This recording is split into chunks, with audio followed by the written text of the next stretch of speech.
Hello everyone, and welcome back to another episode of Cry Havok.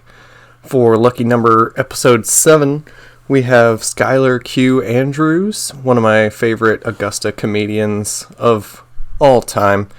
He runs a show down at the Soul Bar in Augusta, Georgia, first Tuesday of every single month at 9 p.m., which is a free show, donations accepted.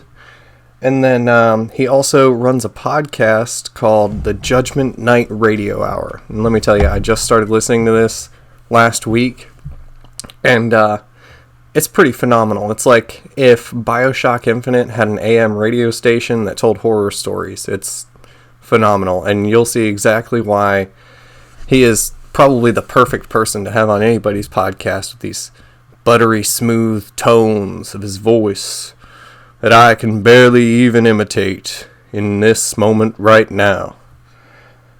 But anyway, I just wanted to say thank you to everybody who came out to any shows that I was at last week, and I did 4 of them total, 3 paid shows and 1 open mic, and each one of them went fucking amazing. I just can't thank you people enough for showing up to my shows, and just wanted to let everybody know that Joe's Underground has been going so good every single week. It gets better and better, and please come out to that stuff because it's one of my favorite things of all time to do is give all these different people a chance to perform all their special talents and see people in Augusta grow from just starting out to getting on their way to being actual paid professionals at what they're really passionate about. So come on down to Joe's on Thursdays and enjoy this episode of the podcast. Now imagine you are tripping absolute dick on mushrooms. I guess I need to pick it up with my own butthole.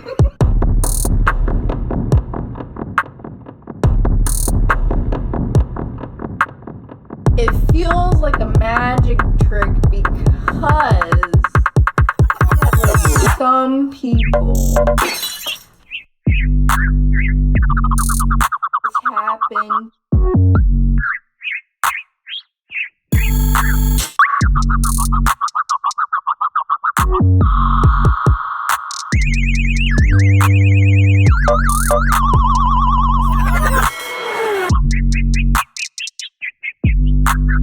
Why are you asking such deep questions?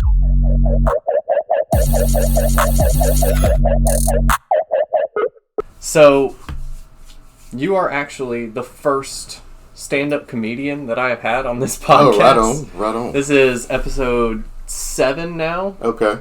And I plan on doing intros for all of them, so I'll probably have introed you before this. Okay. But I wanted to kind of just get right into the comedy conversation because that's hell yeah. one thing I haven't really... I mean, I've talked a little bit about it from my perspective, but getting somebody else's perspective is also... Yeah. How long ago did you start? I started September 24th, 2018. So, going like almost 3 years. Hell yeah. God damn. I always thought that you had been in it for a long-ass time. Yeah. Based on how much... I mean, anybody that's been in it longer than I have seems like a long-ass time to me, especially when I first started coming to Joe's and I started seeing you performing, and I was like, this dude gets laughs every time on like every fucking joke. I was like, holy shit. And then, Marcus would get up there, and it's like, he hasn't written almost any of it down. Yeah. Except for maybe his, like, poem. Yeah. That he does at the end sometimes. But, classic. But yeah, so what is your, like, writing process like? Do you write stuff down, or do you... Yeah, I generally I write stuff down. I kind of write a script down. Like word for word? Yeah. I don't always perform it word for word, but I want I want a word for word, like I want an actual document to exist. Yes. For me to go off of. and I try to follow it as closely as I can, and I probably don't remember all the words. Yeah. Which forces me to, like, improvise it to an extent. Right. But when I get on stage, by the time I get on stage, I try to remember the beats. Right. The main points. And I think that's how most people Yeah. do it anyway. You get an outline in your head. Yeah. And that's what I do. Like, half the time, I'll figure out which jokes I'm going to do and in what order. Yeah.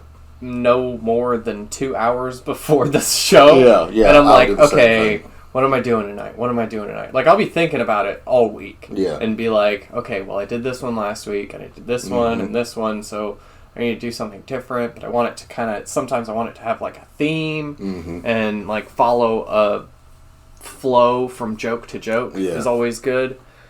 But as far as, like, scripting, like you were talking about, there are a couple of my jokes that I have that are for sure, like, I have a script for it. Not, obviously, like you said, not exact, but there are a lot of topics that I could just riff on for a minute and just know a couple of key, like, punchlines that I can throw in there to spice things up. Yeah.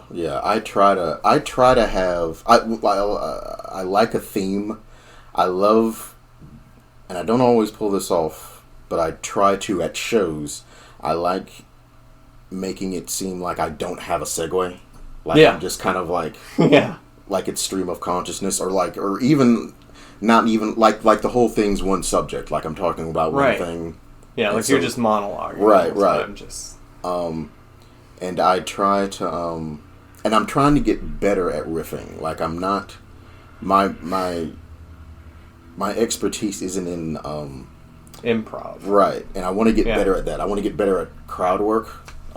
Yeah, I feel the same way. Yeah. I never, like, and I don't know, something about crowd work to me feels dirty a little bit. Yeah. Like, I know it's part of the whole thing. Yeah. It's something that everybody does or has to do at some point, right? I mean, obviously, not totally. I don't think Mitch Hedberg probably ever did crowd work, but, you know, it's just it's part of the gig. Yeah.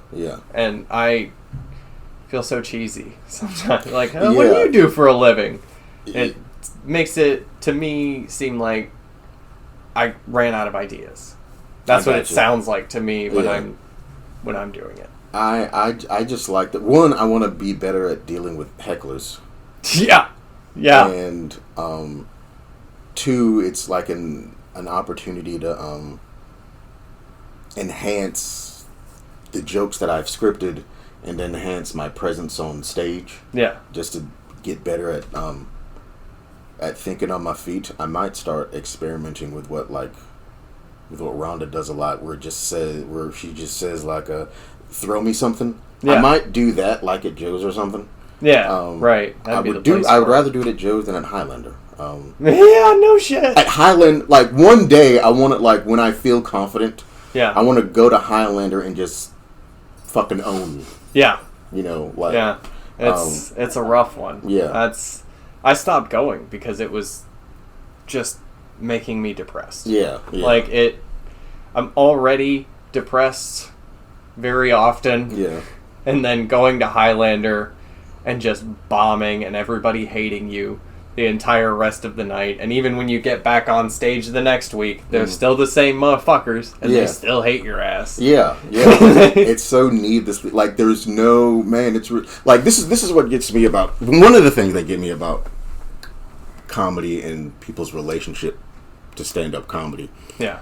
I'm sure you've gotten this. So many people, when they find out that you do comedy, or if they know that you do comedy, they'll say something to the effect of, "Oh man, I couldn't do that." Yeah, and you feel like a badass for being able to do it. Oh yeah, you're like, what? Yeah, this shit is easy, or like it's not easy, but there's some part in your psyche where it's easier than other things for some reason. I think maybe what it is people misunderstand what the hard part of it is. Yeah. Because people think, and that's what they'll say too. Is like, oh, I could never put myself out there like that Right. on stage in Yeah. front of a bunch of people. Like I have, Yeah, stage that's fright not or what's something. hard. Yeah. That's not the hard part. Yeah. The hard part is coming up with stuff that's actually funny. Yeah. That will make a majority of people actually laugh. Yeah. And not just, that's another thing that non-comedians do too, is they'll come up to you and be like, oh, that joke was really funny. And you're like, okay, well, you didn't laugh at it. Yeah. Yeah. Oh, this is what gets me is when they'll give you advice, Yeah. and it's like, this is what I feel about advice. Okay. It's like a non-comedian. Yeah. Somebody who's never even tried it. exactly Yeah. who piss their pants at the idea of going up, but they want to give you advice. Yeah. I'm not against it in principle because I think the audience has a right to feel whatever they feel about a joke and offer their opinion. They're who you're there to please. Exactly. So I'm not against it in principle, but there's like parameters to it. Like, Right. if you're you're a tradesman, you're an electrician. Right. Okay. If you do work on somebody's house Yeah. and afterwards something's still wrong. Yeah. I'm going to be really vague because I don't even know what examples to use, but something is Say a light switch ain't working. Yeah, light switch isn't working after you worked on it, and they call you like, "Hey, the light switch still isn't working." Yeah. They have a right to say that. There's still a thing that's Right. wrong, and they have a right to explain that to you. Yeah. But if they start saying you should have done X, Y, Z, you might Right. feel a type of way Yeah. because motherfucker, Yes. you called me. Yes, and in fact I do. Yeah. It does actually. It happens way more frequently than you would think. Yeah. And people try and guess what the problem is, Yeah. or and I assume it's the same way with if you're a doctor and somebody comes in and is like, I WebMD'd this shit.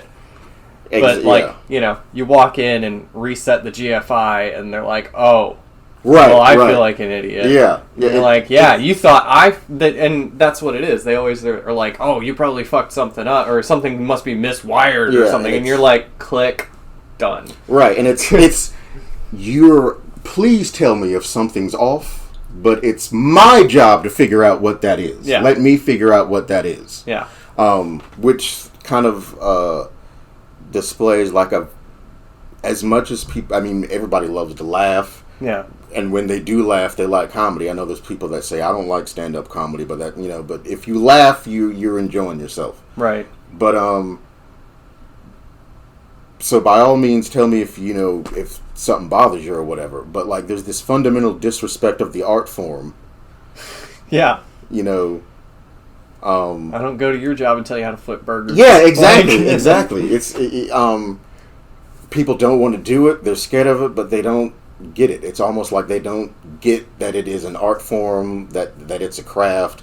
Yeah. That especially at Highlander. Yeah. If you really knew that comedy was something that I have been working on for years, and I'm finally ready to present it to you for free, might I add, at an open mic, I know most open mics and most open micer comics are not, completely polished yet or all there yet, but they're never going to get there if you're not paying attention to the joke. Right. And And all respect to musicians, they don't generally do that with musicians. that is true. Well, music is very loud. Yeah. Music is much louder than talking, and they're also talking. And they're still talking during the music, too. It's just, you can half pay attention to music and still get the gist of it. Yeah. And unless it's a super moving song, you're not gonna turn around and just watch the whole thing. Right. And then it's that fundamental disrespect irks me more than people not liking a joke. People can not like whatever. Yeah. But And I understand what goes into this. Right. And I think it kind of goes to kind of what we were talking about, where the shows we do at Soul Bar are absolutely free and just based on tips. And while I do like that mentality, and I'm still getting paid whatever, but I think that having people pay money for something helps them assign a value to it. Yeah, I agree. I agree, absolutely. There was a guy at the open mic in Columbia last night. He was from New York, stand-up comedian from New York. He's been doing it for a while or whatever. And he was talking about a lot of the open mics in New York, you have to pay to get time. Oh, yeah. You got to pay $5 for 5 minutes or whatever. Yeah. And I was like, okay, well, maybe they're trying to sort out the people that are less serious about it, that don't want to, that are just going because it's free and it's stage time. And he was like, nah, man, you'd be surprised who's willing to throw $5 down to... Yeah. From what I understand in New York, like you could be doing it for a while and not get paid. It's very normal to not get paid because it's so saturated. And like, I have to assume the bar is probably also charging a cover. Yeah. If they're charging the comedians, they're probably charging a cover. Oh yeah. And the bar is just making money on both ends. Yeah. It's just ridiculous to me, considering the reason people are there paying a cover is because there's performers on the stage. Yeah. But, it is what it is. Yeah. That old chestnut. Yeah, it's one of the reasons I'm doing the podcast, because it's another stream of income / publicity / people really want to get to know me. They can just listen to all the hours and hours of this I'm going to be putting out. Right on. Yeah. I heard on Sign of the Times, Marcus and Willard's podcast, that you had a podcast a while ago that was like some kind of stories or something. It was more produced. Yeah. I a few years ago, a friend of mine by the name of Sam Ellis, we developed a podcast called the Judgment Night Radio Hour, and we kind of went on an unintentional hiatus, and we're gonna start it back up soon. It's just a matter of getting our shit together. Yeah. But it's basically an anthology. And the premise is there's this preacher named Reverend Reginald Cephas Weaver III. Okay.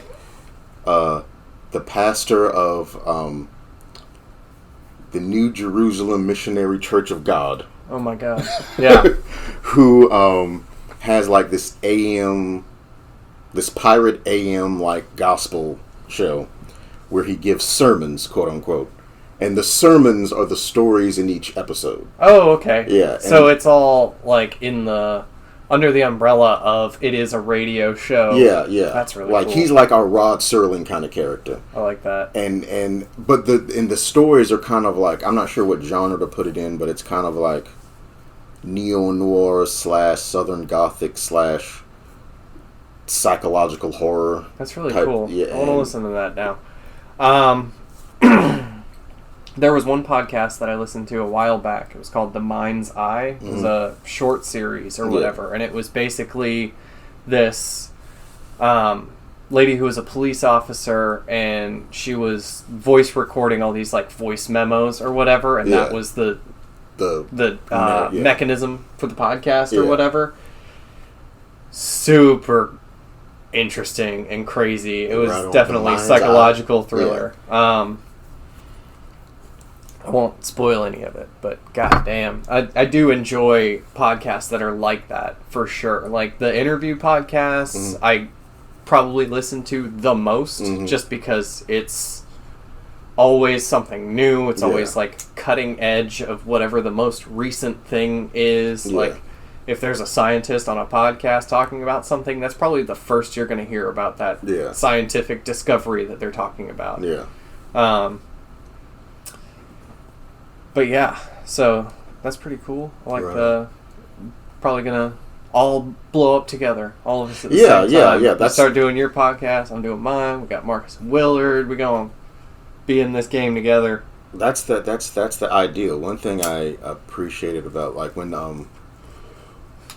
shout out to Lamar if he's listening to this, is the whole idea of community. Like emphasizing community. Oh my God. Lamar was all about that. Excuse me. Shout out to Lamar for sure. Lamar DeFore. If y'all want to hit him up on Facebook or something. I'm sure he's lonely down there in Florida right now. He's supposedly going to be coming back up here at some point to get some stuff out of the storage unit. And I want to have him on this podcast as well to talk about mostly, like, exactly that. And that's another thing I've noticed about Columbia, too. Fucking love the community there. Oh, yeah, I love the scene up there. So many fantastic people. Like, just getting to know all of them has been fantastic. Every time I go there, I have these, like, hours-long conversations after the open mic is done, just discussing comedy, butt stuff, all this and that nonsense. It is basically like a podcast, but...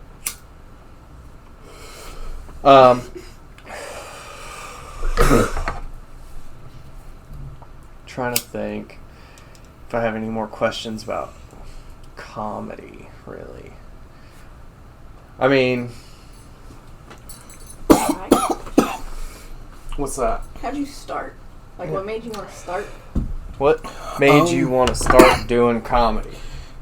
I mean, I was always a fan of comedy. It was always something that I wanted to try just as another creative outlet.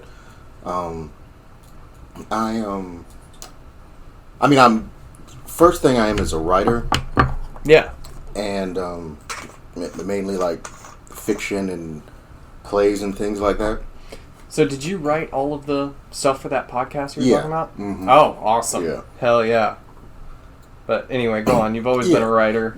Always been a writer, and to a certain extent a performer. Like I was doing, I was involved a lot years back with like the local spoken word poetry community. Yeah.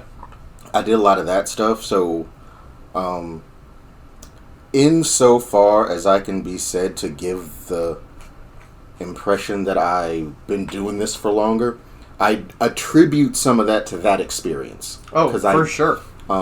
It all comes together. Yeah, There's so many different aspects of my life that have affected how well I do on stage. Yeah. And, like, different aspects of performing.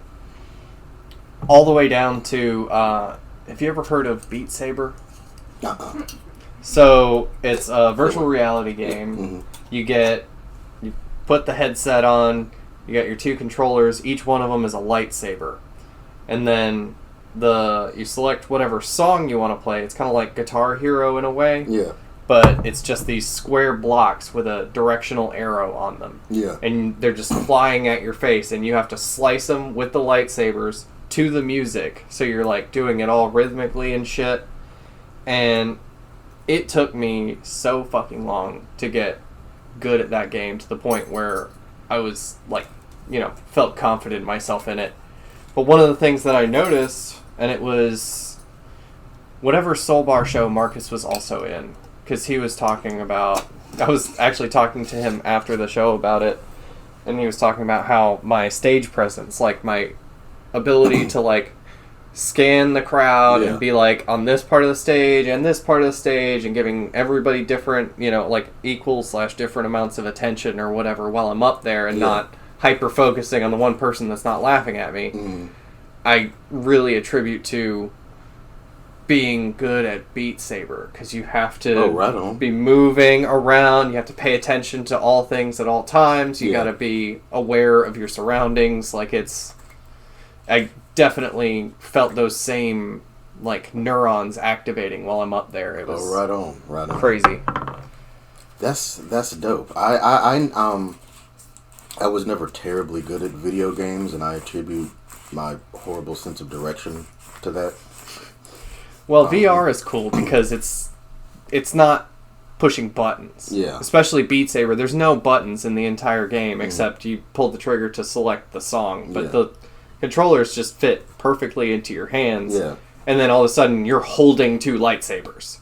Right on. And it's honestly probably my favorite Star Wars game of all time without any licensing from Star Wars whatsoever. Because you just get to have two lightsabers all the time. I haven't played the other VR Star Wars games, but god damn, feels so cool, especially doing it to music and having that rhythm. Yeah. What was I gonna say?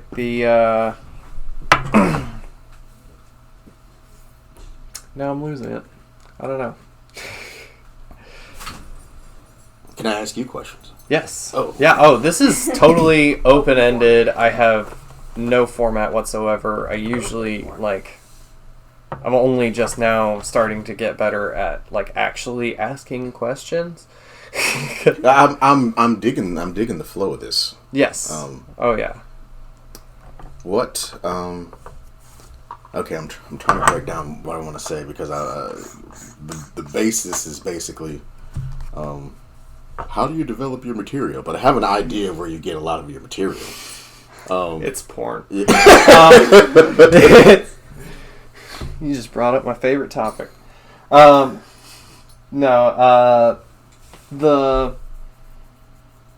it's really just crazy thoughts all the time. Just life events. Life events. Writing down I'll think about something, and a lot of times it'll be talking to somebody about something, and then they start chuckling, and I'm like, oh, yeah, I might got one. It's like seeing the bobber go down when you're fishing, and you're like, oh shit, here we go. And then you just try and sort of lean into it and see if you can make it even more funny to them and get them really laughing. And you're and then, even if you don't do it right then and there, try and think of something later.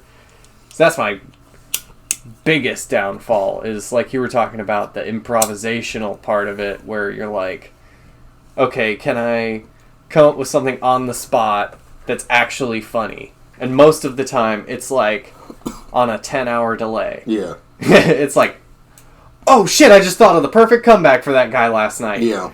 And it's too little too late. So I'm trying to, I guess writing them down also that's what I tell every single person who ever says, I want to get into stand-up comedy. Write that shit down. Write your shit down. You have a weird thought. You say something funny to somebody. Yes, right then, right there, write it down. Because once you start writing it down, you start realizing which ones are funny.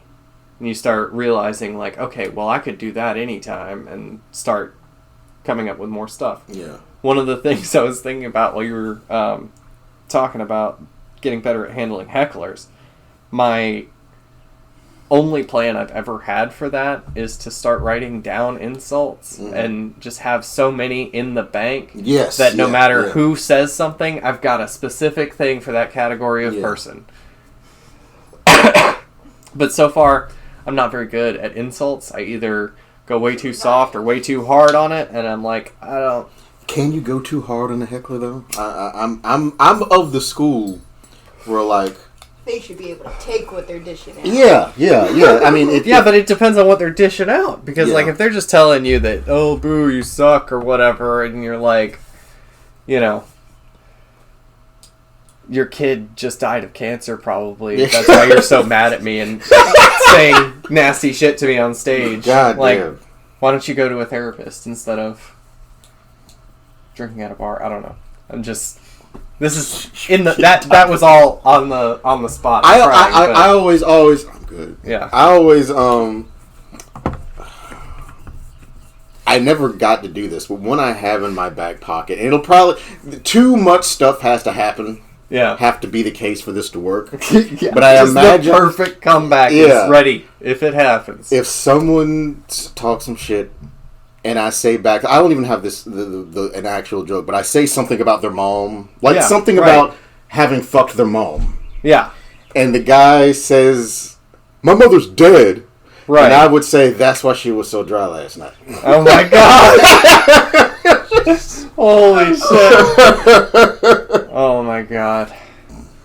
See, this is the reason why I like podcasts, because you could just say, say it out and give set up the scenario, but you do that on stage, it's why are you wasting so much time? You have 5 minutes, bro. Yeah. But,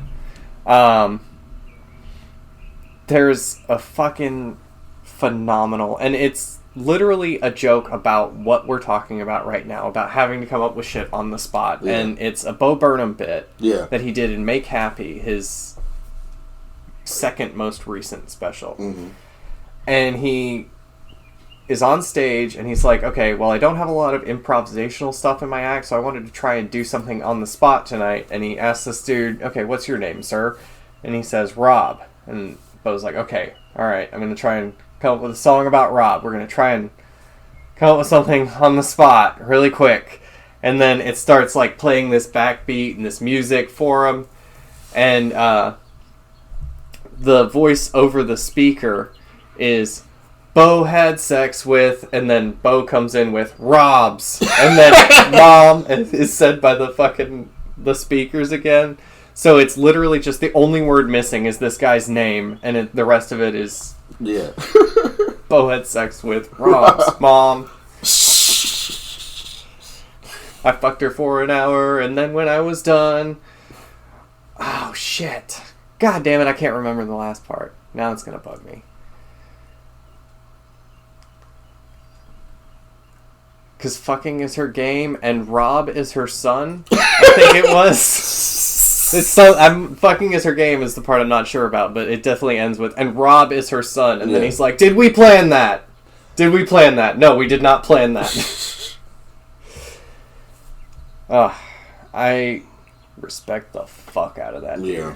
Like, he has been, like... And he's so close to my same age. Like, his last special, last year, he just turned 30. And he does a song about that. And it's... Hurts. It hurts. Yeah. It's that funny kind of hurt. Mm-hmm. But, like, I've been watching him ever since he was 16 and I was, like, 14. Mm-hmm. And he fucking makes it huge in, like, a day. Yeah. Do it YouTube. With YouTube. Yeah. And I was like, holy shit. If only I had any talent. Lo and behold. Lo and behold. I don't know.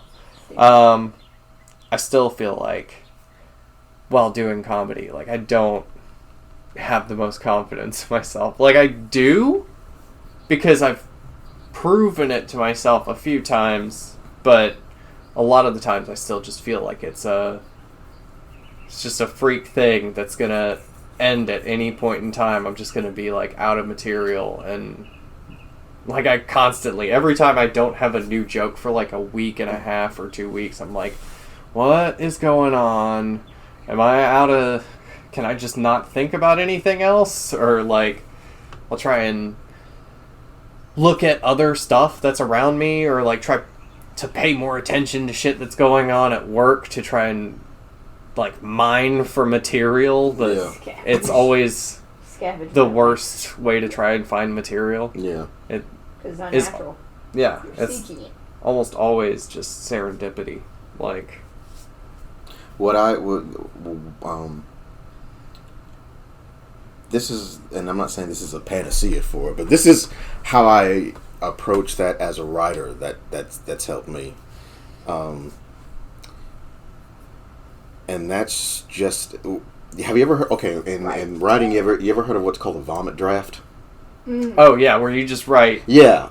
Just write. You know, basically... beef, potatoes, lemons. And you just don't give a fuck, just let it be shitty. Yeah. One time, a few years ago, I had a like a writers group that would meet once a week.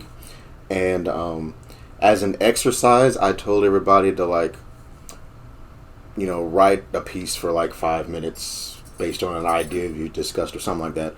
And I said, but the catch is, try to write badly. Try to write, shitty prose. Yeah. On purpose. Huh.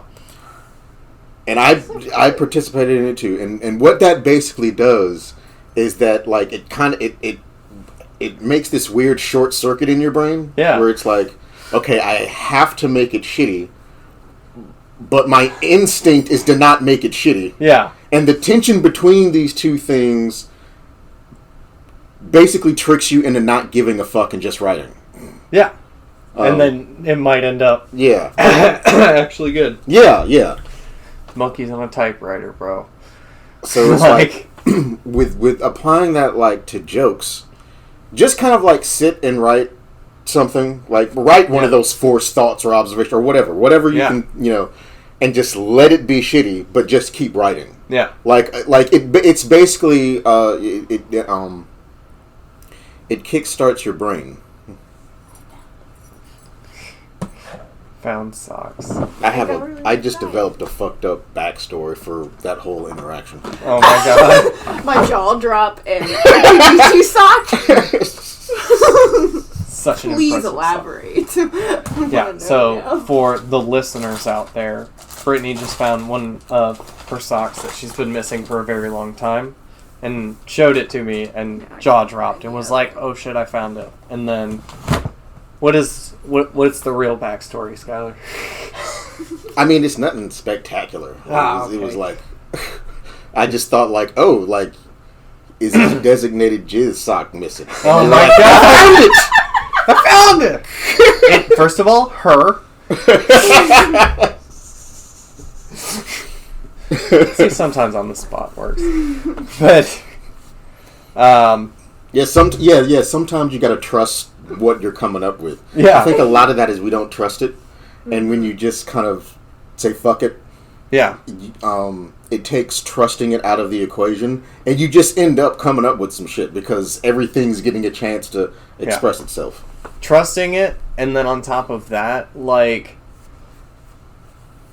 going against, like, that, what you were talking about with, like, shitty writing. Yeah. Sometimes it works with, like, not necessarily a shitty joke, but, like, a joke you don't think you should be telling. Yeah, yeah. Like, for example, I've started doing a joke which includes my Caitlyn Jenner impersonation. Yeah. And I was like, this shit is not going to go well. For Pride Month. I was like, this is not, yeah, and it's fucking Pride Month. Yeah, yeah. But I feel like Caitlyn Jenner is just such a piece of shit in the first place. That it would She ran over... not ran over. She hit and killed two people with her car. And that's also included in the joke. Yeah. But at least now it is. I didn't do it in the first one. The hard thing is that, like, sometimes you have to, like, you gotta lean into that, like... Or you gotta take that shot to even find out whether or not. Right, yeah. You know, at least once. That's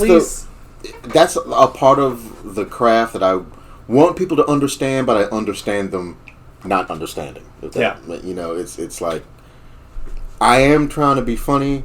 I gotta try this shit. The shit might go south, but I gotta try. Let me try. That last Soul Bar show, when you got up after I got off stage and was like, give it up for Andrew Havok telling a veteran joke on Memorial Day. And I was like, oh my fucking god. Like, I was like, I'm just gonna trust it. Yeah. Like, I tell you what, it's not anywhere close to the same joke, but there was another joke that I used to tell regarding veterans that did not go over so well. Yeah. And this one that I tell now is not... It's not bad.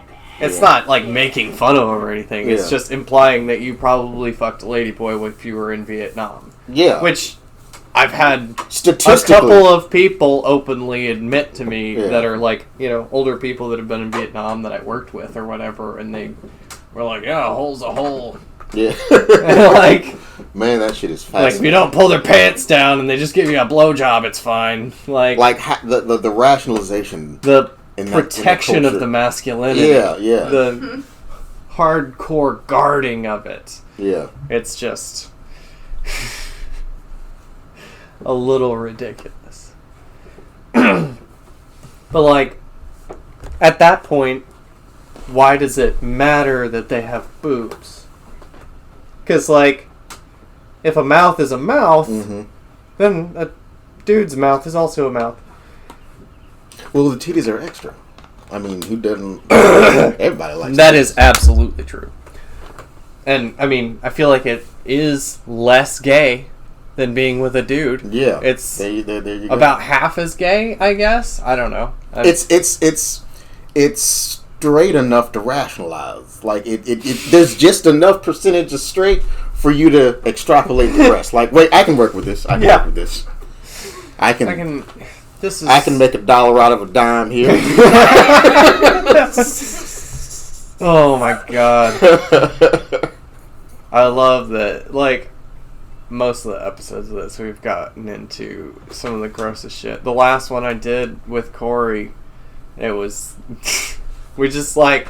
Corey was like, we're gonna, like, just dive right into this. What is it about this? It was about the foot thing, but we did a whole probably 20 minutes of conversation just discussing the origins. I guess I won't make you talk about it again because I understand. It's literally going to be in the description for the show, so it's okay if we, Yeah, so you're fine. Because it's going to be almost every episode. Because I in no way have encompassed all of what it. It's because it's. I'm trying to say. I'm trying to figure out what question I'd ask because I guess I just want to hear you describe it and see if it matches if I can find corollaries with my own stuff. Well, it is, and it's so funny because you basically ask the question that everybody asks. The question that I put in my act of like, I always get these weird questions like, why? Yeah. And that's essentially the question you ask. It's like, why, though? And it's definitely, like, it's ingrained in me. Yeah. It's, like, in my fucking DNA or something. I have no idea, because it's been my entire life as far as I can remember. Mm-hmm. The first, like, interaction I remember having with having a foot fetish is being in karate class as like a 9-year-old, and it's like a co-ed karate class because when you're 9, like none of you can beat any of the rest of you up. It's okay. And there were all these girls in there barefoot, and you know how hard it is to hide direction in a karate gi. It's impossible. Because that's or at least I hadn't figured out the, like, you know, tuck it under the waistband thing yet. So. And that, but I guess it's just like the same reason anybody's into an ass or boobs. Yeah. It's curvy, soft, you know, aesthetically pleasing. And Corey brought up in the last one about how, like, well, you know, when with boobs you want, you know, somebody who can, like, nourish your child, or with, you know, like, good hips, or an ass, it's like you want them to be able to give birth without fucking dying. Yeah. But, like, feet, like, you gotta be good at running too. Yeah. Like, it's a good genetic trait to have. Makes sense. There's also and wow. Suck at running, by the way. So bad. Look. So bad. Standards have changed since the times we needed good running feet. I imagine good running feet are actually probably ugly, but I have no way of knowing. I mean, I have a way of knowing, I just haven't looked it up yet. Yeah. But the thing is, like, what were we talking about before that? Like about why? Yeah, there is a scientific study or whatever. There's a link. They did. Yeah, right? Huh? The brain thing. Yeah, there's the part of your brain that controls arousal is also very close to the part of your brain that, like, controls the senses in your feet. Yeah. And they think that there might be some sort of connection there. There's, like neurons. No evidence there, together. But if your neurons are, like, too closely connected, it might just... I don't like guffafish. Yeah. Which it's... Like, some people are gay, some people are pansexual, whatever. Foot fetish is, like, part of my sexuality. Like, I can't separate it from sex. Yeah. It's... I mean, obviously I can. Like, I can, function. Yeah. I'm not... You're not a creepy foot fetish guy. Yeah. Yeah, not like Quentin Tarantino. Which it's unfortunately associated. It's which you satirize frequently. Yes. You know the, one of the first memes I ever made, the one that I posted about Joe's most recently, where the guy's coming out of the bar with a drink in his hand. Yeah. And, like, the guy's saying, "Oh, this is my favorite bar," or whatever, and then this guy comes out and he's like, "Ugh," and he's just drunk holding a bottle. The first one I made was, "Oh, this is my favorite fetish," and the guy is like saying like, "Oh yeah, I have a foot fetish," and he's pointing back at the bar, and then the drunk guy popping out of the front of the bar is saying like, "I want to smell your socks," and it's like, bro, come on.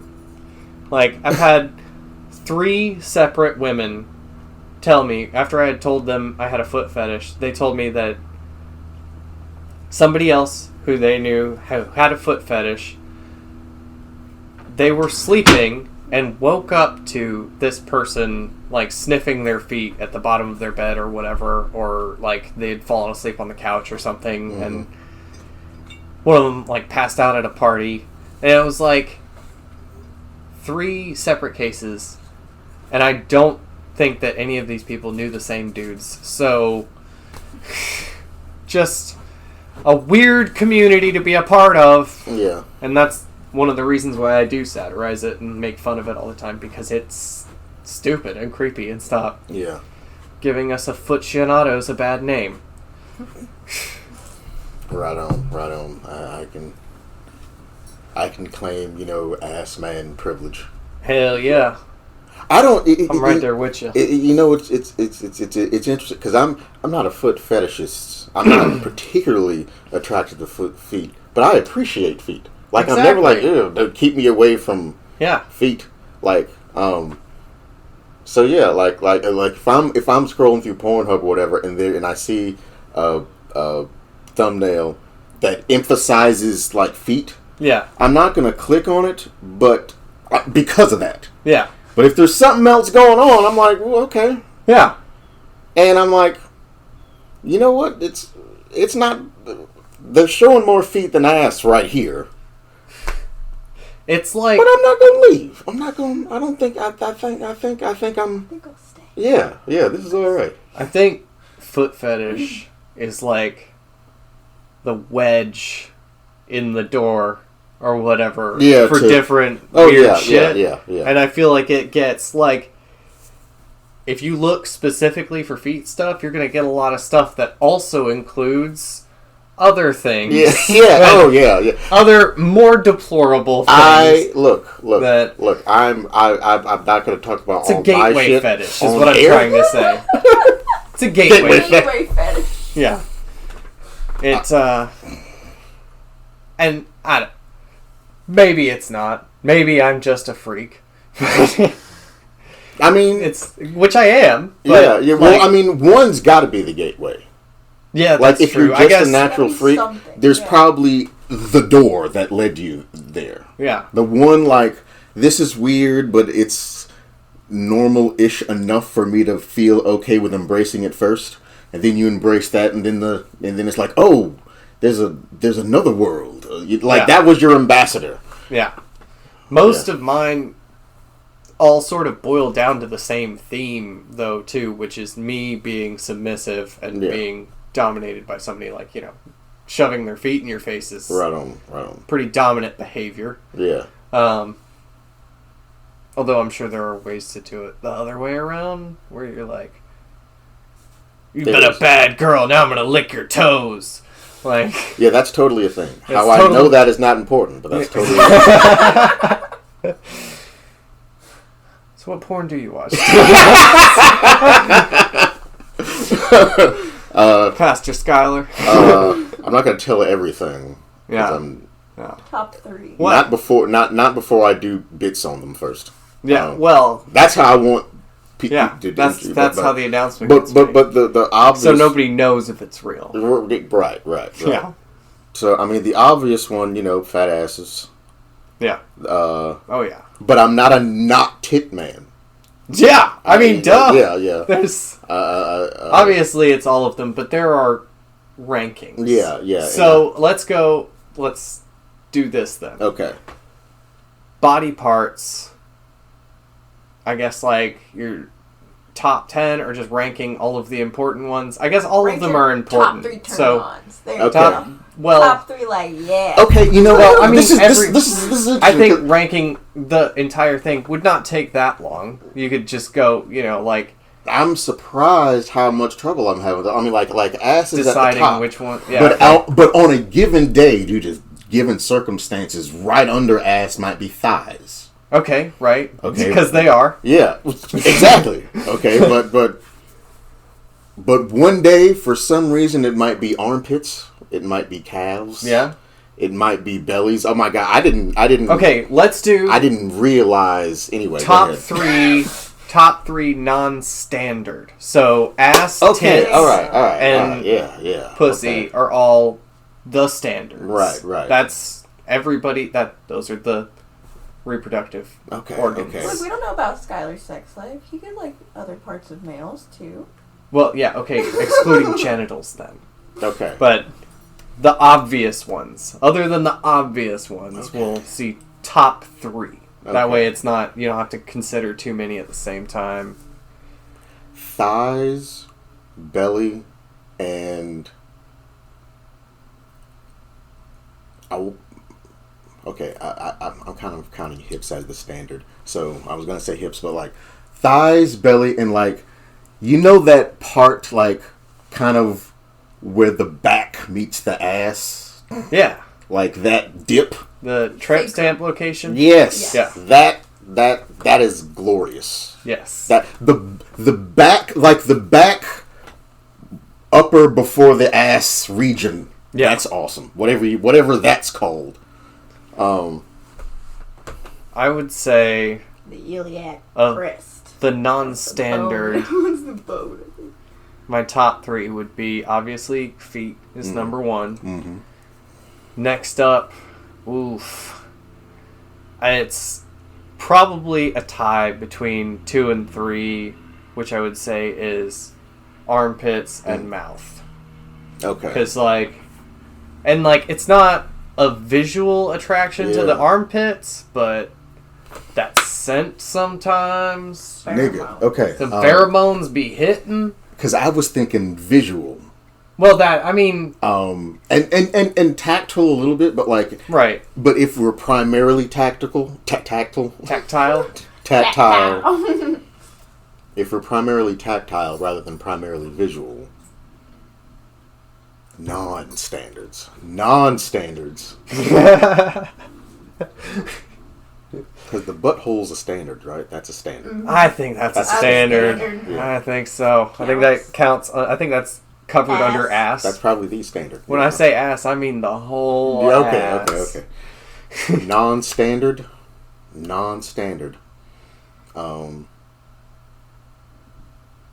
Armpit. Yeah. Neck.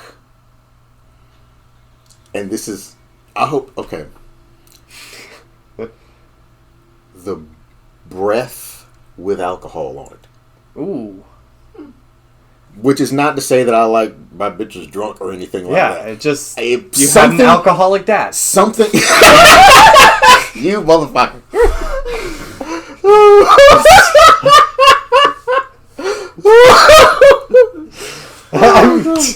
Fetishes and sexual attractions are very often related to trauma. I'm trying to Any kind of for my listeners, experience and traumas and stuff like that. For my- there's always something. Well, my dad actually was not an alcoholic. I wasn't, but yeah, my only exposure to alcohol as a kid was when we went to hood relatives' houses. Yeah. And they were cool and sexy. You like a little nostalgia. I mean, I don't know. I mean, because I don't remember alcohol in people's breaths a lot growing up. Probably not.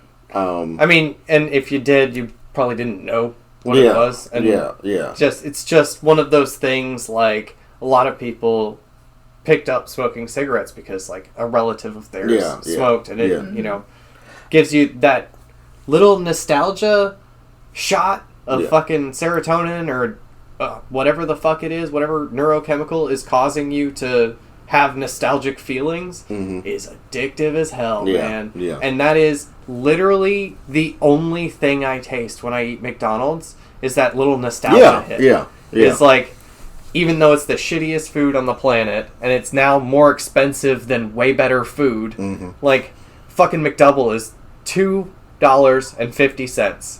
And the only reason I ever get it is to get that same, like, my parents had 8 children, okay? We got McDonald's a lot, and it was 20 McDoubles, 20 McChickens, throw them to the wolves. Like, everybody got, like, one of each, basically. And I only just recently realized that is the reason why that's my fucking order at McDonald's as an adult now, because I had stopped eating at McDonald's for a very long time. Then I started doing construction work, and it's used to be so cheap and quick, and it's just, I already know what I want. Get in, get out. Yeah. And then I realized where that order came from. Because Wow. Lillian reminded me, and I was like, that is literally what I'm doing, is just giving myself a little shot of nostalgia every time I do that. Yeah. Every now and then I try to dig where any of this came from. Roots. Because the root is the start to the root. understanding. The root.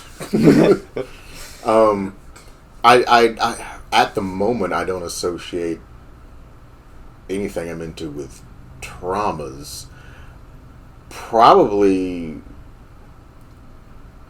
ideas. Yeah. Or like certain like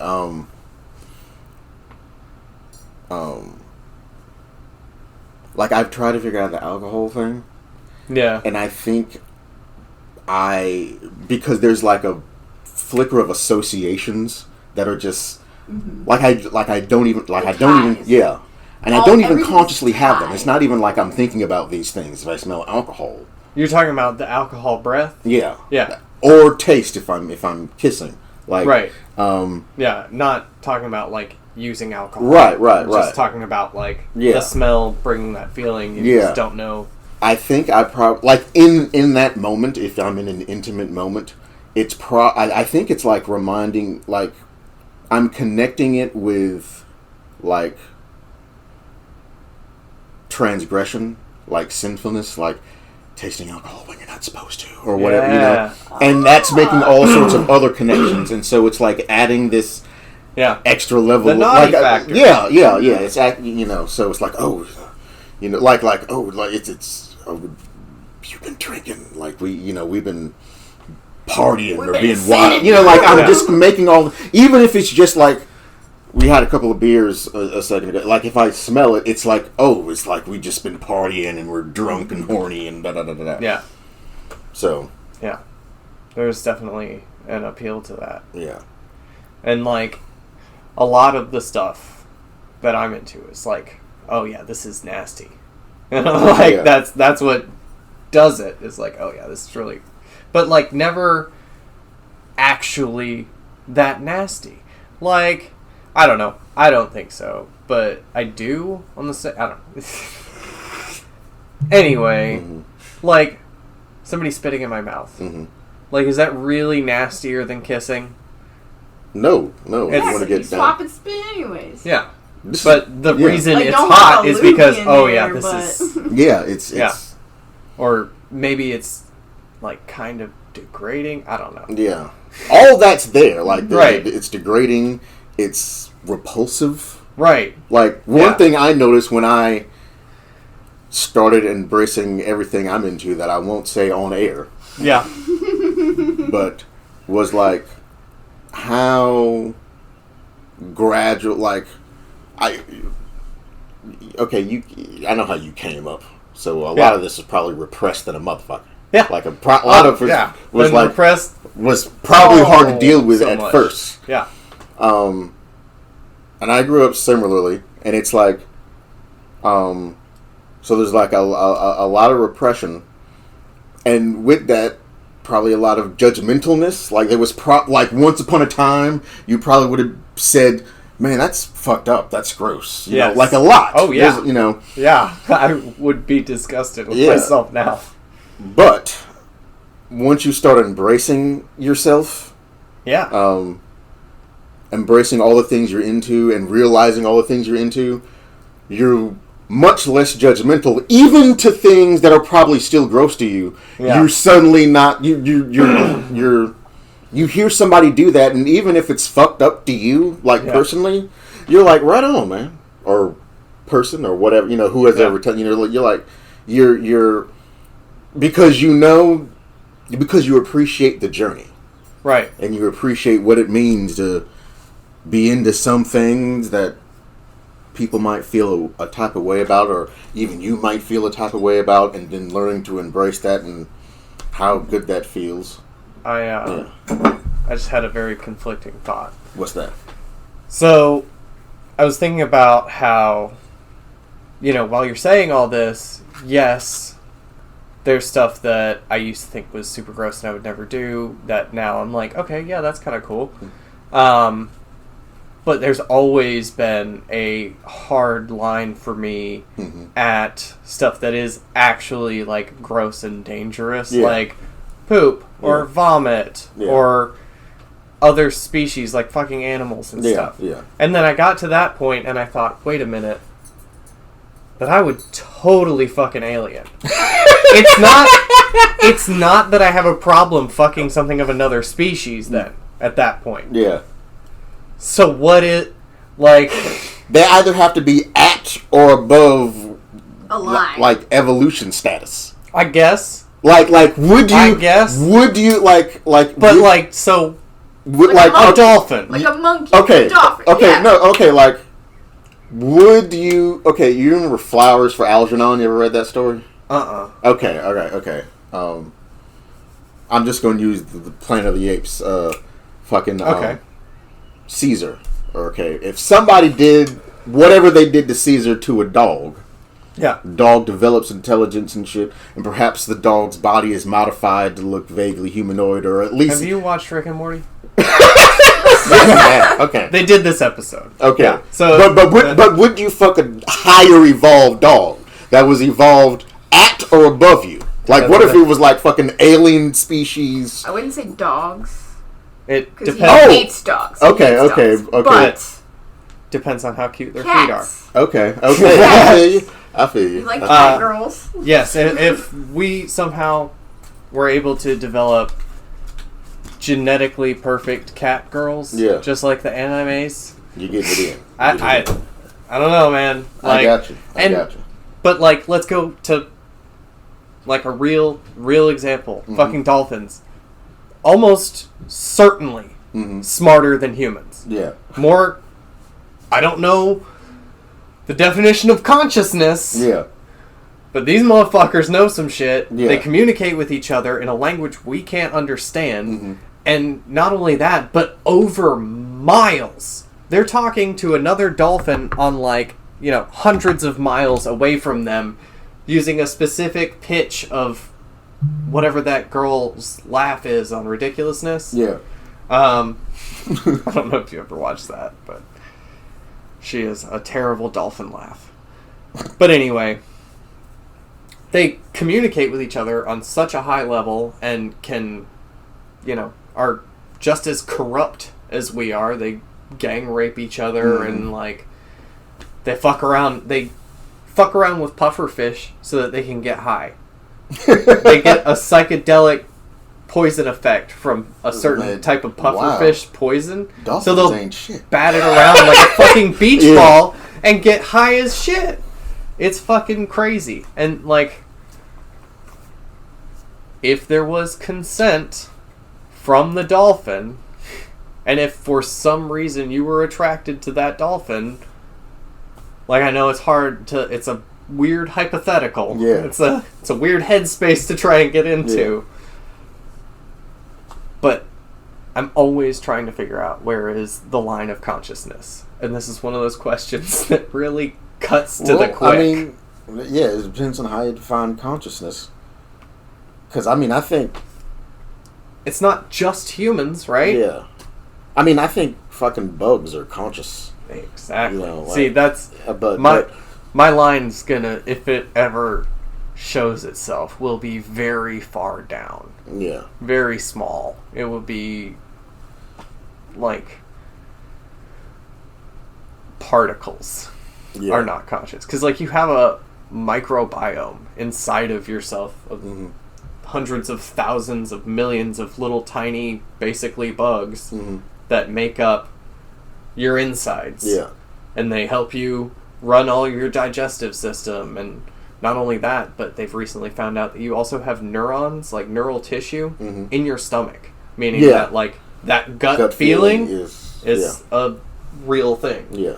And, like, obviously consciousness isn't just a brain, because got all this other shit. Mm-hmm. But, like, a jellyfish? Like, a jellyfish is something, right? Yeah, Like, I mean, there's levels of there's sentience and then there's sapience. Sentience is just self-awareness, perception, yeah. and that's a level of that's a real level of consciousness. And you could argue consciousness even goes below that, but I'm not gonna dig that deep. Then you have sapience, which is like what we understand as intelligence, being Right. able to reason and imagine and kind of like predict the future Plan and for the judge future. all Plan you know, ahead, yeah, based off of being able to remember what happened before. right. So like there's levels to it. I honestly think if we can get proof that dolphins know they're gonna die, we're in fucking trouble with the dolphins, because that's Yeah. kind So of long, and thanks for all the fish. yeah. But there was a guy, something Lilly was his last name. He was a scientist. He did a lot of studies with LSD, Mm-hmm. and I heard about the story, like, yeah, the dolphin on LSD. yes, yeah, he was trying to telepathically communicate with dolphins using LSD. Yeah. This my kind of dude right here. Yeah. And he had a bunch of stuff. He was the first guy to invent the isolation tanks that you, like, get into, and it's, you know, the water is perfect neutral buoyancy, so you're just floating there, and you have head plugs in, and you have eye covers on and all that, so you have no senses whatsoever. Mm-hmm. And you just take some acid and ride whatever fucking roller coaster that is. But he invented those, and he was trying to use them to telepathically communicate with a dolphin. What had happened was they put this dolphin, it was a male dolphin, in a cohabitat with the human observer, because they wanted to, you know, get him as close as possible, so that if you're going to be telepathically communicating with this dolphin, Mm-hmm. better have a good roommate relationship. Mm-hmm. And the lady who was in there with the dolphin couldn't really get any of these tests done because the dolphin was so fucking horny all the time. So she jerks off the dolphin, starts to get more research done, and then when it's found out that she's been jerking off the dolphin, they have to stop the study midway through because it's animal abuse. Yeah. But, like, brings us back all the way around. Is it wrong to jerk off a horny dolphin? Like, they do it to horses, to breed horses all the time. They do it to fucking basically every kind of animal. I'm like, just to get more of it. How does one get into jerking off horses as like a job? Well, I'm sure it's connected to other things. Right? It's I'm sure comes with the territory of owning a horse. Yeah. Like, if you own a nice horse, you're going to want somebody to jack it off and make another one. Yeah. You didn't pay, $1 million or whatever for Seabiscuit's baby grandkid. How do you, what is the apprenticeship for that? Or like, how do you teach? I've been doing it 2 years. Well, because I'm imagining like some lady I've met very few women that would be good at that job. Shots fired at this shit. It's okay because it's not, the current one is not included in that list. It's actually the first woman I've ever met that has that ability, that skill set. So it's been a bad track record on their end. That's that Jedi shit. Yeah. You just gotta know, man. You gotta have that. I I don't know. I might do a bit on this at some point. Jerking off? Fun. I mean, yeah, but what I was about to say was the idea of good sex. Yeah, because that's mysterious. Not in the like, where's the clitoris? That's a myth. Not in that sense. Yeah, but in the sense of like, we know what it means, but what is it? We don't know what it. We know what it means, but we don't know how to describe it. It seems like we can't really articulate how to get there. Yeah. But we all want to know how to get there. You know, it's well, when I tell that joke on stage where I say there's 3 genders and it's dom, sub, and switch, like, I think those 3 things, or those 3 categories, are probably way more important to any sexual relationship than gender or, you know, any number of other factors. I think the most important factors are, where do you stand in the bedroom? Like, are you what's your power dynamic? Right. What's your power dynamic? Yeah. And like, with different people, it might be different. But that's one of the things. That's probably the quickest way to getting to good sex, is figuring out what's a fun dynamic for the two of you with both of your personalities, especially in the bedroom, of like, okay, well, maybe you're not 9-foot tall vampire lady from Resident Evil stepping on my balls, but, you know, we can, you can work it out. That's did you think of that?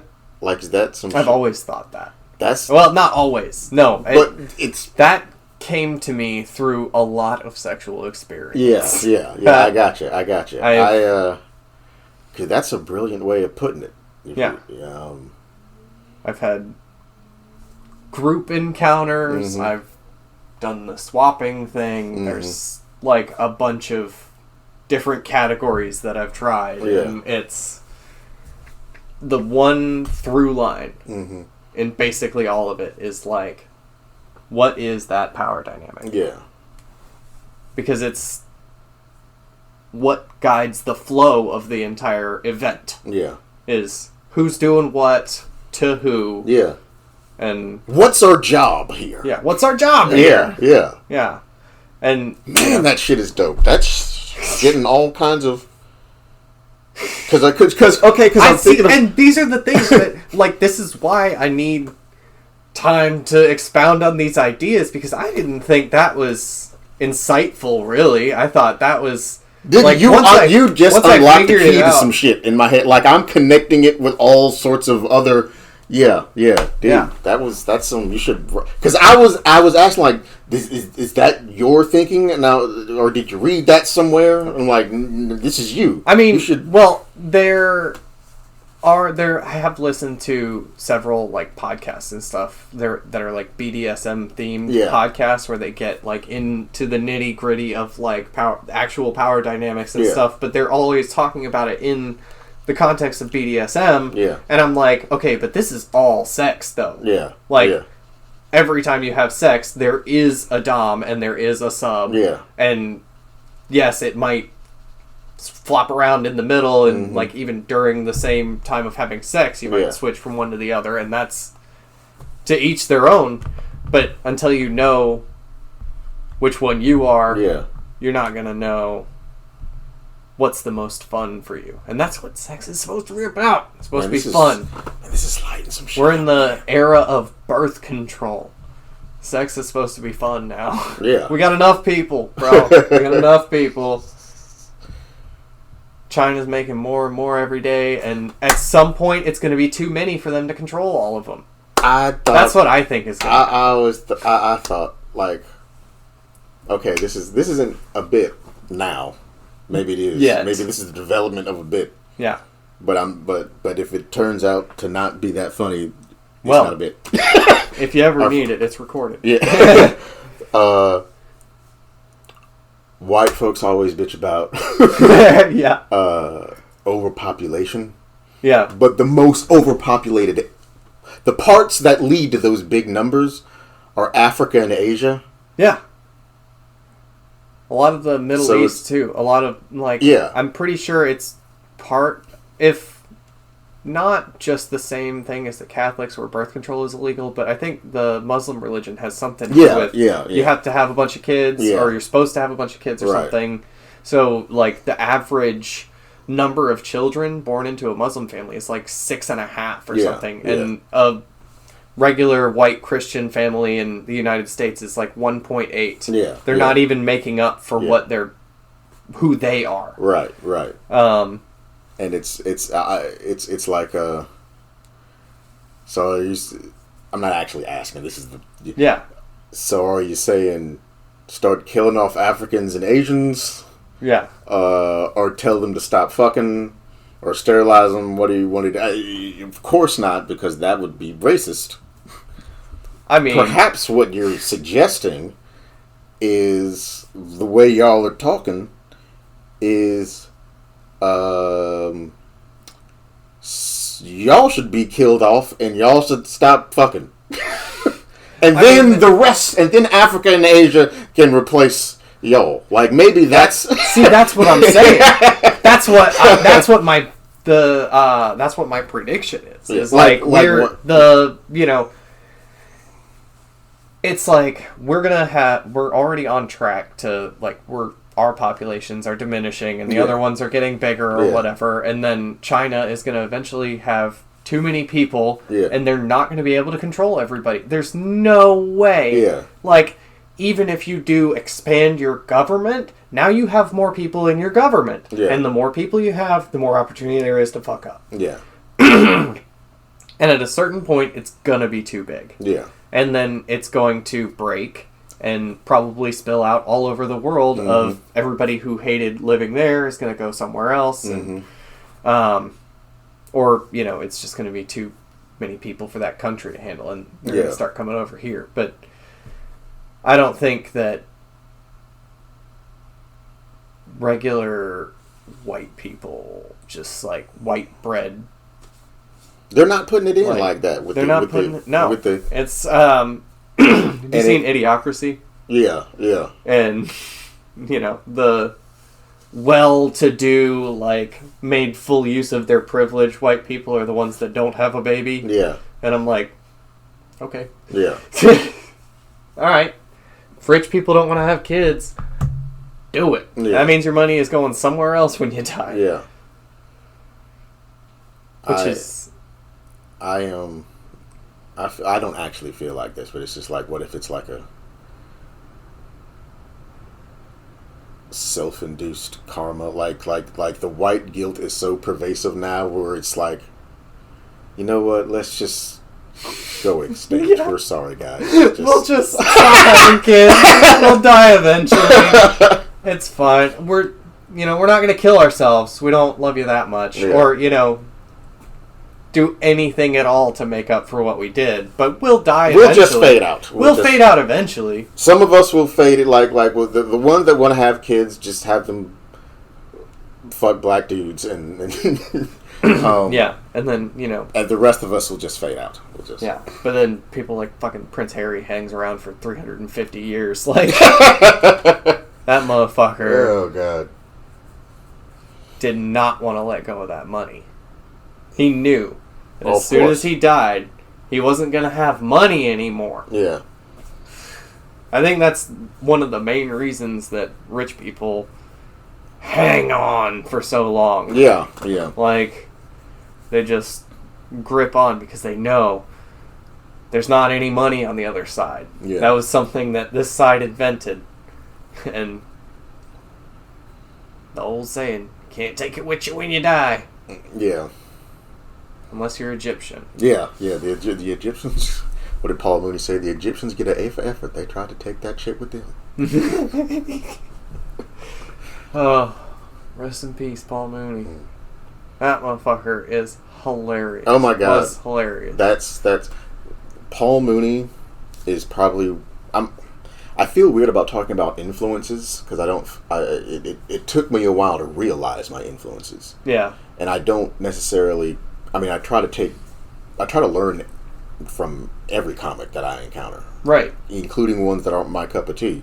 But like, I can definitely say Paul Mooney's a major influence. There's this, like, he transcended not giving a fuck. Like, oh yeah, there's comics that don't give a fuck, and he was doing something else. Like, it wasn't even it wasn't even that he didn't, like, I'll say anything. I don't like he he did not not care. He doesn't fucking care how you feel. Like, Yeah. he just, not even in a mean way, just in an indifferent. He is utterly indifferent. Yes, 100%. Like that.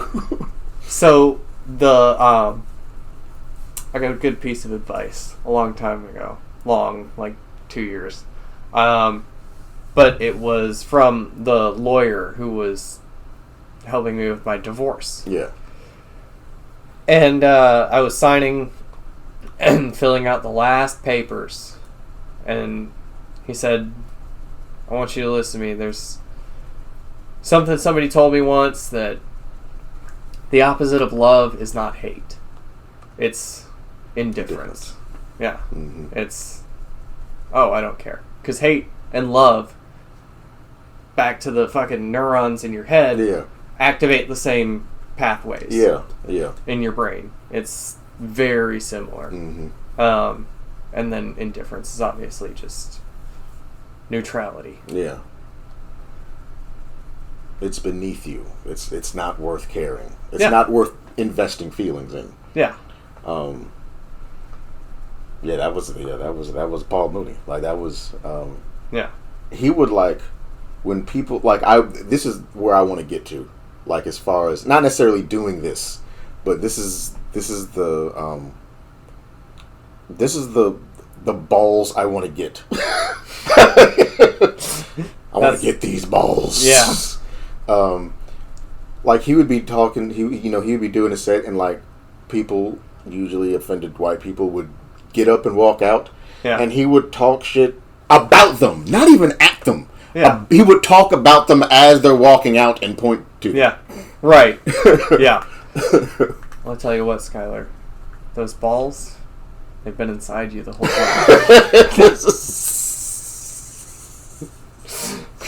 Oh.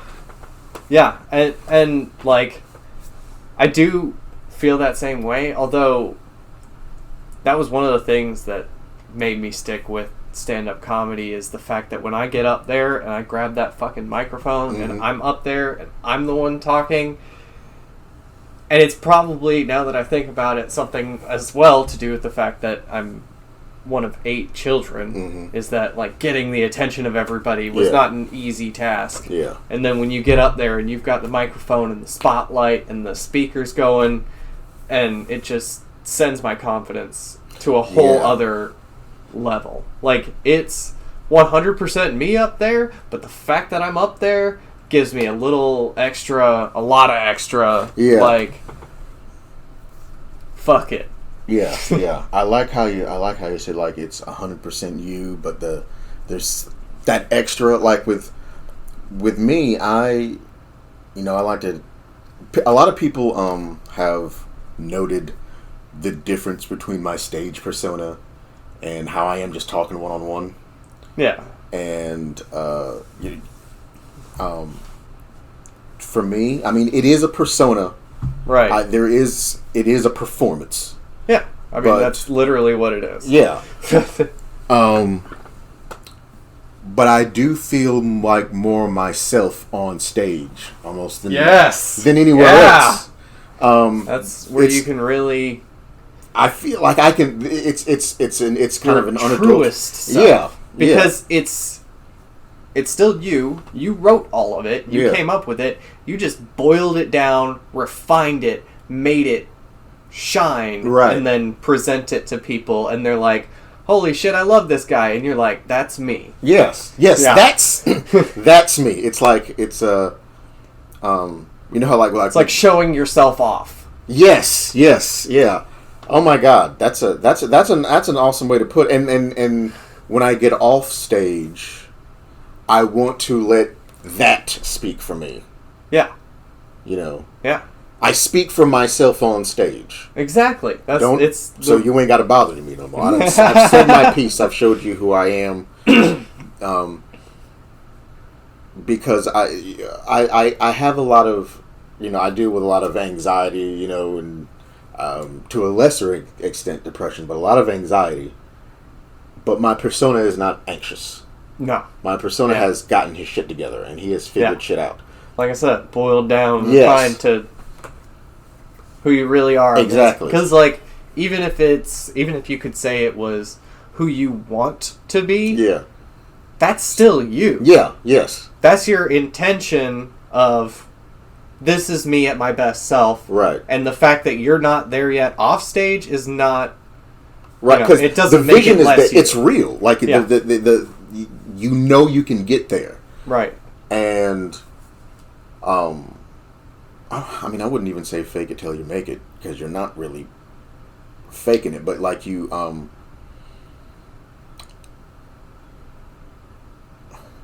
it's still you. It's still you. Going through the motions it reinforces. Yeah, it's kind of therapeutic anyway. It's like it very much so is. You get to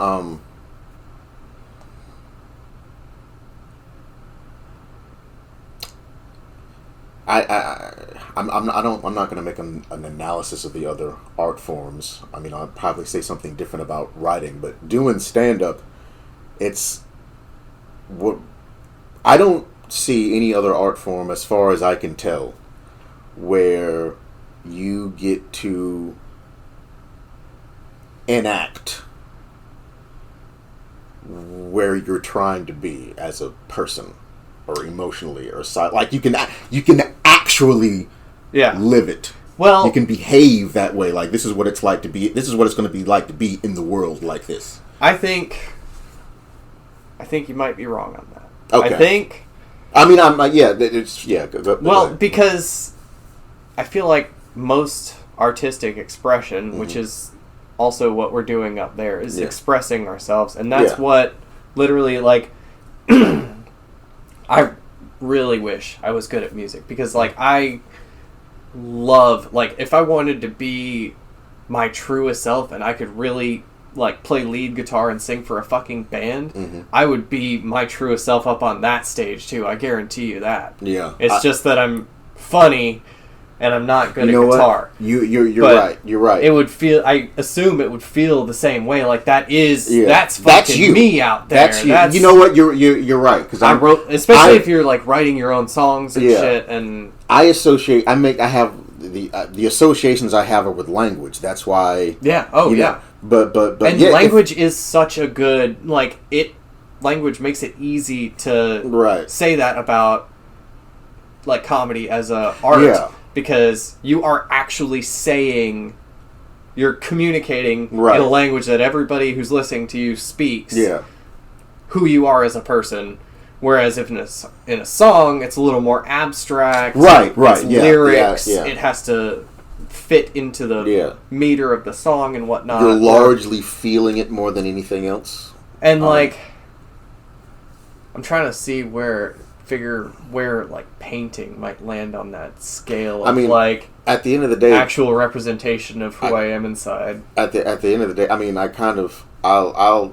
won't say that was bullshit. I think that I was wrong, but I think what I was trying You just only went one level. Yeah. But if it's my own That, and I mean, obviously being a comedian, it influences that as well. Yeah, I guess it's because I'm associating it with, what we were talking about, getting to a certain place, emotional, getting your shit together. Yeah. So you get to have your shit together. Yeah, for exactly. 5, 10, 20 minutes, Yeah. But you're right. It's applicable in all art forms, really. When you witness or experience what someone else creates, you are experiencing them, the best them. The best of who they to bring us back around. Yeah. That's why Highlander sucks. Yes.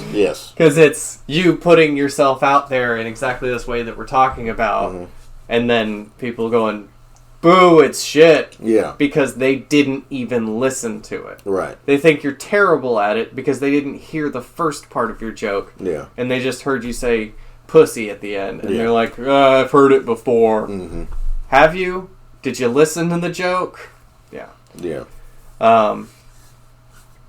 Which, like, not to trash Highlander the whole episode, but it's a decent bar. It's just not great for perform. Well, it's challenging. Yeah. It's the Highlander. Like, the thing about Highlander, because I would love to do a show there, because the way it's structured, like the setup of the bar. yeah, and the kind of crowds that come in there on event days, nights, event nights, and even like some of its normal I crowds. assume weekends would probably be way better because then you get the like people from the people coming out crowd side. as opposed to people getting drunk after work crowd. Right. Exactly. And like, I feel like it'd be very similar. The atmosphere would be very similar. Could be very similar to Highlander on a different kind of night. Like, I have my suspicion in that regard. I've never seen I've seen comics kill when there is a decent crowd paying attention to whoever goes up. Right. Yeah. You know. If there's not like a cool football game on right. But when it's less than ideal, it tends to be hostile like that. Like when Joe's is less than ideal, it's kind of whatever. I don't know. Joe's is just so comfortable now. Yeah, in a good way. Like in a very good way. It's home. Yeah, I don't even mind bombing at Joe's. Right, exactly, because it's not bombing. When you I guess I've bombed at Joe's a good couple of times where it's like been an actual bomb. But most of the time, I think what you're talking about right now is the type of bomb where it's like it's the 4 or 5 people in there on an off night and. It's the same people. It's us. Yeah. It's a family night. And, it's not really a bomb because you didn't get a laugh at every single joke. Yeah. But it's just a different... It's like going through the motions to practice for a minute. Yeah. Because the more you get that shit ingrained in your head... And I can't... Do you ever rehearse your stuff alone? Yeah. I do that a lot. I'll do it on the way to a show. I'll do it before I leave. I'll do it like at work. I do that a lot. I used to try to time it that way. Like I would do the entire set and time it, and it was never accurate. It's way off. Yeah. Way off. I did it one time, and I was like, no, this doesn't seem right. And it's hard. It is hard. It's hard to... half the time you don't even know when they're going to laugh. And sometimes they'll laugh at something that I'm like... You guys realize I'm not in the joke yet. Yeah. I try to take note of that. Always like I love taking notes on things that I won't say bomb, but like a joke that kills. Yeah. But I like taking note at parts of the joke that didn't kill. Like the joke was great. Like everybody liked the joke, but parts of it that you thought would make like. The joke what's that bit?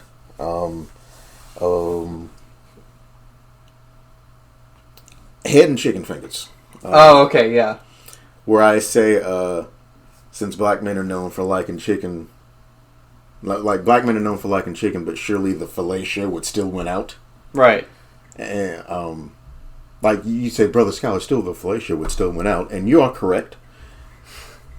The "you are correct" is supposed to be a mini punchline. It's never gone over like I thought it was. I always add it because now I'm familiar with that rhythm. Right. It never bombs or anything. Like it's just goes unnoticed. Yeah.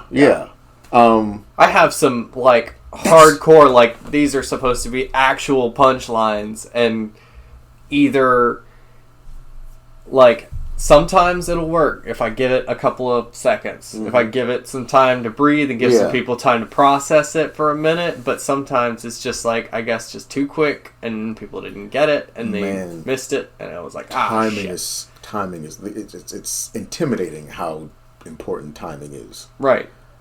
Yeah. Well, see, and the thing is, I think with timing, I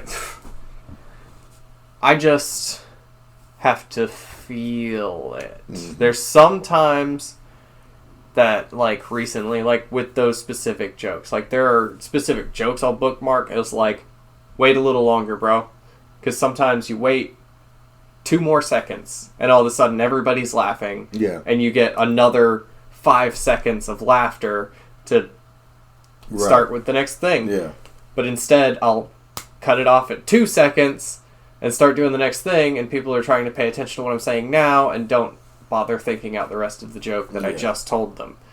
But most of the time, like, if I'm getting to the point where you can, you hear people starting to chuckle and laugh, and you can sometimes kind of tell if it's going to catch on or not. Yeah. And you can kind of let off and then come back at them again with the next thing.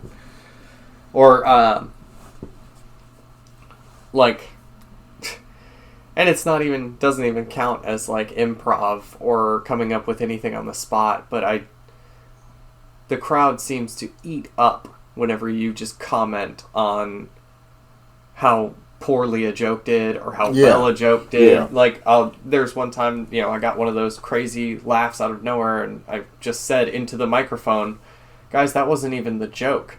And then, and I'm like, really? Yeah. And that works? Amazing things happen when a crowd is actually paying attention. I know, right? When you've got... That's how Art Bar is every time, I'm telling you.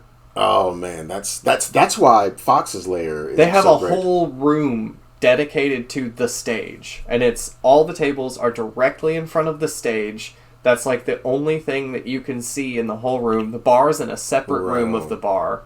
And so there's nothing else to... There's nothing else to do. Yeah. You are watching the comedy show, and the volume fills up the entire room. The rest of the bar is fine because they don't... I mean, like, sometimes they'll be, like, peeking in through the doorways and stuff. It's a kind of open concept. But there's music playing on the other side of the bar. You can't even hear it in the place where we're doing open mics. So there's, like, different environments in the entire bar. Yeah. So your audience is your audience. Yeah. Yeah, they're there to see somebody perform comedy at an open mic, which is wild to me. Oh, God. Because in my experience, people that go to open mics are A, performers, or B, people that did not know an open mic was happening. Mm-hmm. That's the general audience I've experienced up until going out of town to other places and doing bigger mics. So that's why I'm really excited, planning on getting to Austin as soon as possible. Right on. Trying to have more places to do comedy and make it. Right on. A good scene is important. Because this, I guess, technically we're like in show business. Yeah, right. Okay, like when you started comedy, how hard and how fast did you realize how the whole "it's who you know" thing really was important? I'm still in the process. Just maybe a couple of months ago started and there was one time that I came up to you and told you that I wanted to headline a show. Yeah. And it was basically at that point that I realized, I have to ask people about these. I have to talk to people and, build relationships and actually request the things that I want when I feel like I've, gotten to that point. But yeah, still to this day is I gotta reach out and see what I can do. Because I've had several times at the Fox's Lair, at least 2 or 3 times in a row, where the headliner who was from out of town had seen me perform in front of them and then afterwards said, like, hey, if you ever, Yeah. are around this area, I'll let you know if we got any shows you can be on or something like that. And I'm like, well, damn straight. That's how that works, man. Yeah. Yeah. Well, we have almost an hour and 40 minutes now. So, if you're good, I'm good. I'm good, man. This was dope. This was a lot of topics. This was awesome. Yes. Man. Have me back anytime. Will do. I've already had a repeat guest, so we have that under our belts. I haven't even released the podcast yet, and I had the same guest on twice.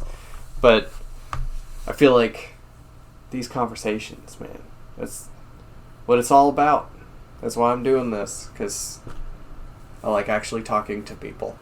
Yeah, man. This was what all did we cover? I know lots of comedy. Like, lots of comedy talk. Philosophical aspects of sexuality. Philosophical aspects of comedy. Yeah. And religion and overpopulation and like so many things. That's why like when I do like the intros and stuff for these, it's probably going to be real short. Yeah. But I'm going to go ahead and cut this off here before I give away too many trade secrets. Right on. Deep.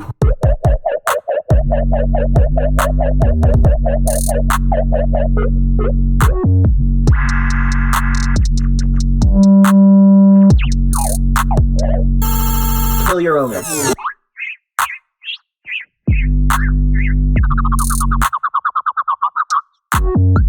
Yeah, but Got it. if it was really that secret, you wouldn't have heard about it. Yeah. Would